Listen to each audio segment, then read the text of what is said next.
But on a sunny July day in 2005 he disappeared, leaving barely a trace under strange circumstances while on a fishing trip off the California coast, and was presumed to be lost at sea. Olivia never stopped thinking about him, says a family friend. Yet investigators hired by a distraught Newton-John raised the possibility that the love of her life had faked his own death, fleeing her to escape a mountain of debt and personal problems. Patrick's disappearance has never been explained, and she always wondered if he was still out there alive. It preyed on her mind, and though her life moved on, she never forgot him. Investigators have scoured the planet searching for McDermott. Through the years there have been more than 30 possible sightings of him, allegedly still alive in Mexico and South America. Each time he was supposedly found, it tormented Olivia, says the family friend. Though she was happily married and had moved on, a part of her clung to his memory. Dashing and athletic, McDermott met Newton-John on the set of a TV advert. 9 years her junior, he supported her through difficult days after her breast cancer diagnosis in 1992. The singer of hits including Physical and Xanadu, who found international fame with 1978 blockbuster movie Grease, had been unlucky in love. Her first marriage to American actor Matt Latonsi ended in divorce in 1995 after 11 years, leaving her with their daughter Chloe, and a string of subsequent romances fell apart until she met McDermott in 1996. They traveled the world together, from London to Sydney to South Korea. They had ups and downs like many couples but seemed destined to tie the knot. "You truly are an incredible human being and someone so special to this whole planet," McDermott told her when she starred on Australian television's version of This Is Your Life. "And if we could all just be a little bit like you, we'd all be a little better off. I love you with all my heart." But on June 30, 2005, McDermott boarded the fishing vessel Freedom at the Los Angeles port of San Pedro for a 22-hour fishing trip, and never came home. He frequently signed up for overnight deep-sea fishing trips, often taking a long chance, his 13-year-old son by his first marriage. But on this occasion he was alone and knew nobody aboard.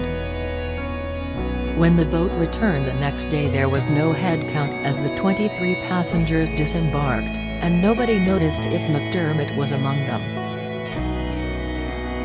Newton-John was traveling in her Australian homeland on an environmental promotional tour, and then moved on to stay at a secluded private retreat, unaware her partner had gone missing.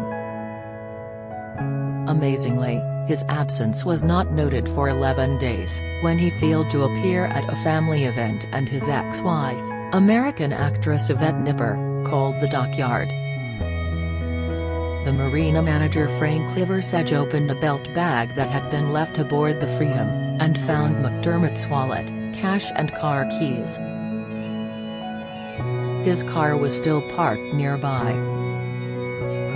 The Coast Guard immediately launched an investigation into whether McDermott had jumped, fallen or been pushed overboard, yet, without witnesses, officers were ultimately forced to conclude that he was simply lost at sea. Liversedge, however, disagreed. "I believe Patrick got off that boat when it was tied to my dock, and walked off." McDermott's galley tab for 2 hot dogs and a drink had been paid only an hour before the boat returned to harbor, a time when nobody was asleep or distracted by fishing. From that point back to the dock, it's almost 1,000,000 to 1 odds that a guy could fall overboard, jump overboard, be pushed overboard, without half of the boat seeing it, said Liversedge, who claimed that several anglers saw McDermott disembark.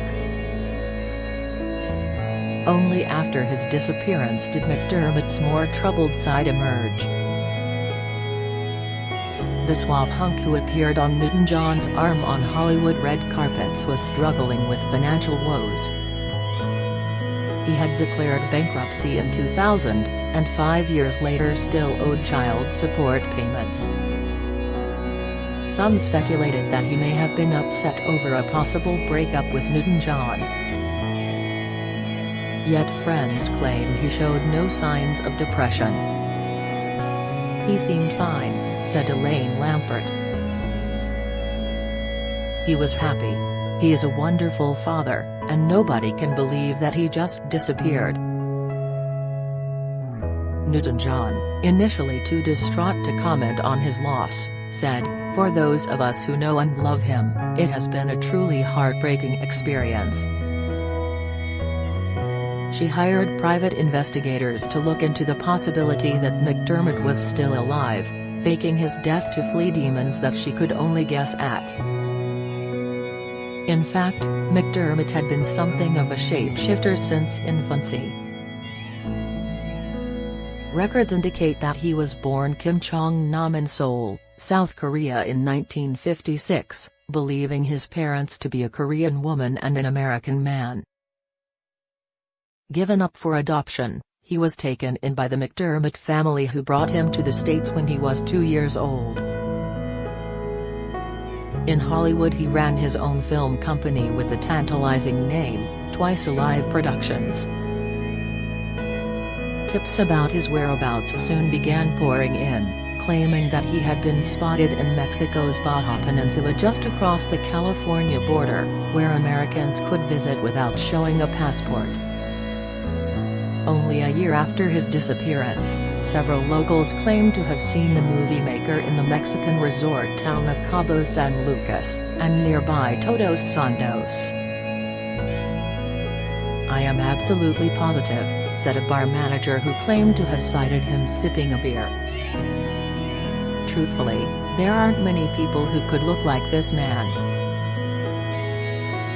Eduardo Mejia, whose father owned a cafe in El Pescadero, claims to have confronted McDermott after seeing his photograph when investigators came searching.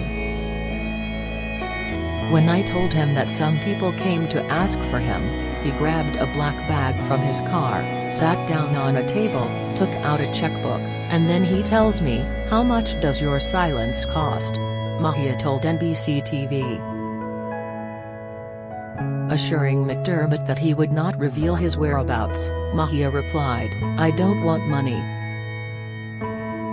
He spoke further with the man he believes was McDermott, and concluded, he is not interested in talking with anyone. He is not interested in giving a trace or a sign that he is doing well or not. Newton-John told People magazine some time ago that she refused to believe McDermott could fake his own death, if only because he would not abandon his teenage son. But she confessed to feeling uneasy at the mystery surrounding his disappearance. "It creates that, what if?" she said. "And I don't know." Each passing year brought fresh sightings, though none was ever confirmed. Tormented, Newton-John had no choice but to carry on. She eventually found happiness with her second husband Johnny Sterling, an environmentalist and the founder of a herbal products company, in 2008. "I'm very lucky to be married to a wonderful man," she said last year. But they had to deal with the recurrence of her breast cancer in 2013 and then again in 2017, when it had spread to her bones and lower back. She continued to be haunted by the disappearance of McDermott, who would be 65 years old if still alive today. "He was lost at sea and nobody really knows what happened," she said in an interview. "It's human to wonder, but you have to accept and let go. I don't think I will ever really be at peace with it."